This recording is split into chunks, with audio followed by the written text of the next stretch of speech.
কোচবিহারের শীতলকুচির উকিল বর্মন ফিরলেন ভারতে। গত 16 এপ্রিল সীমান্তে জমি চাষ করতে গেলে তাকে অপহরণ করে কিছু বাংলাদেশের দুষ্কৃতীরা।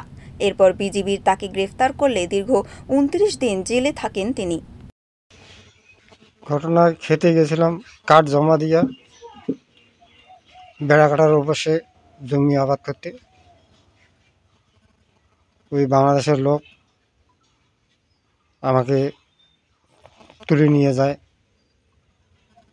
আমি তুলে নিয়ে একেবারে নিয়ে যায়। আমি কেন নিয়ে যান আমি তো জানি না। করে গুলি হয়েছে ওখানে, কী হয়েছে আমি তো জানি না। করে 6জন লোক আসিয়া আমাকে ধরিয়া তুলে নিয়ে যায়। করে কাকা কোনো ভয় করেন না, কোনো ইয়ে করেন না, আমাদের লোক ধরছে, আমার লোক ফিরত নেব, তোমাকে ফেরত দেব। তারপর নিয়ে যায় করে আমার লোক ফিরত দিবে, আমার লোক তোমাকে ফিরত দেবো। আর পরে যা শুনি ও আবার গুলি করে বলে মারাই গেছে লোকটা। আমি বলে শুনিনি, গুলি মারাই গেছে লোকটা।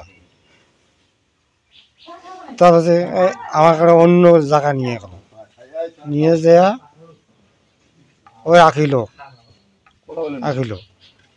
তারপরে বিকেলের দিকে বিএসএফরা খুব চাইতেছে, বাংলাদেশের বিডিআরগুলো খুব চাইতেছে ওকে, বলে ওই লোক দাও, আমরা সমস্যার সমাধান করব।